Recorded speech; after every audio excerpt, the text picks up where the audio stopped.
L'artiste de ce soir est le chanteur d'opéra et acteur franco-marocain David Serero. Du haut de ses 41 ans, après avoir donné quelques 2500 représentations dans plus de 45 pays, le baryton a lancé la première compagnie nationale d'opéra dans le pays, baptisée Opéra Royal du Maroc. Elle réunit notamment d'autres chanteurs originaires du royaume, avec pour vocation de développer et promouvoir l'art lyrique au Maroc.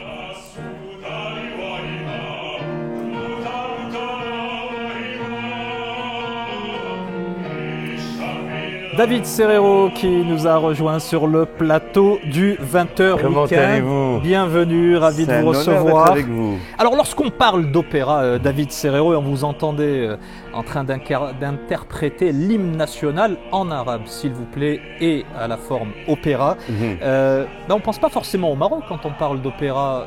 Qu'est-ce qui vous a poussé à promouvoir malgré tout cet art ici dans le Royaume ? Vous avez tout à fait raison. D'abord, je voulais vous dire à quel point je vous admire et je vous aime et je vous remercie pour votre invitation. Tout simplement, le Maroc est un pays de tradition vocale, le Maroc est un pays de partage, un pays de diversité. Ce sont également toutes ces cultures que l'on retrouve, toutes ces qualités que l'on retrouve dans l'opéra. Et puis, vous savez, les institutions, les immeubles ne sont rien sans les gens. Donc, ce sont aussi les Marocains qui vous donnent envie de faire. Et puis, j'avais envie de faire quelque chose pour la jeunesse marocaine également. Alors, dans cette perspective de développement justement de l'opéra, vous avez créé cet Opéra Royal du Maroc. Quelle est sa vocation, peut-être dans un premier temps, en termes de formation de jeunes talents? Absolument. Tout d'abord, vous avez parlé par exemple de l'équipe de foot. Il n'y a que des joueurs marocains. On ne peut pas imaginer une équipe nationale de foot avec que des joueurs étrangers. C'était le problème pour moi qu'il y avait au Maroc, où il y avait principalement, lorsqu'il y avait des productions d'opéra, de chanteurs d'opéra étrangers. Moi, je ne vais pas faire un opéra au Maroc, je veux faire un opéra pour le Maroc, pour les Marocains. Donc la priorité, on va dire, c'est de former des jeunes future génération de chanteurs d'opéra et également tous les chanteurs d'opéra qui sont marocains et qui font une carrière à l'étranger, de les faire venir jouer au Maroc. Et également dans la programmation, de ne pas faire juste un opéra tel qu'on pourrait le voir à l'étranger, mais de rajouter cette couleur, cette saveur que l'on peut trouver que au Maroc. Ça veut dire qu'on pourra étudier de l'opéra dans les conservatoires, par exemple? Exactement, je vous remercie d'en parler. J'ai créé cette classe d'opéra, puisque l'opéra, c'est pas juste la technique, c'est aussi le langage, c'est aussi le jeu, de créer cette classe d'opéra avec le conservatoire de Casablanca et Inch'Allah de l'amener dans tous les conservatoires du monde.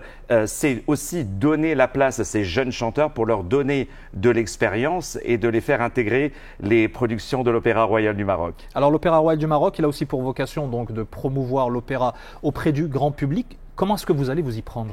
Tout d'abord, déjà, ce que vous faites, c'est-à-dire de nous accueillir, d'accueillir l'opéra en prime time à 20h sur 2M, qui est quand même ma chaîne préférée, avec vous. Voilà, le Georges Clooney marocain quand même. et de pas d'avoir l'opéra à 4h du matin dans une petite chaîne. C'est exactement ce que vous faites. Et d'utiliser toutes ces techniques modernes que l'on trouve. Par exemple, on ne parle pas de démocratiser le cinéma, voyez. Donc ça passe par une accessibilité des tarifs, au même tarif qu'une place de cinéma, mais également vous avez toutes ces marques de parfums qui, malgré leur popularité, malgré les millions de bouteilles qu'ils vendent tous les ans, ils donnent des échantillons. Pourquoi l'opéra ne ferait pas des échantillons? Eh bien aujourd'hui, j'ai eu le plaisir d'aller dans la Médina de Casablanca et de chanter des airs d'opéra et de voir des gens de tout âge. Comme ça, à l'improviste. À l'improviste. Et des gens avec des réactions complètement spontanées. Et c'est en voyant ces réactions, on va dire, où je me suis dit, il y a l'opéra. L'opéra est marocain et l'opéra aura sa place au Maroc. Et d'ailleurs, je vous annonce en exclusivité, d'abord, nous sommes pratiquement complets pour mercredi, mais surtout, dans la prochaine programmation, il y aura l'opéra Carmen, un Carmen marocain avec des costumes marocains, mais aussi, on va dire, le tout premier opéra en darija. Il sera sur la Marche Verte.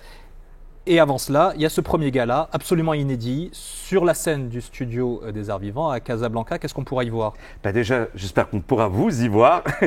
et également, pour la première fois, un plateau 100% marocain avec que des chanteurs d'opéra marocains qui vont apporter leur couleur et leur savoir-faire, bien entendu en maintenant les exigences, le sérieux, la discipline que l'on retrouve dans toutes les grandes maisons d'opéra du monde entier, mais également avec plein de petites surprises. Et puis, nous aurons la présence de Monsieur le ministre de la Culture, Monsieur Ben Saïd, que je me dois vraiment de remercier, qui a soutenu ce projet. Et également toutes ces traditions, ces couleurs marocaines, avec le drapeau marocain et en terminant avec l'hymne marocain, puisque c'est un opéra qui va ressembler à tous les Marocains. Voilà, ça donne envie. Merci beaucoup, David Serrero. Merci d'avoir été avec nous dans le 20h Week-end pour nous parler d'opéra.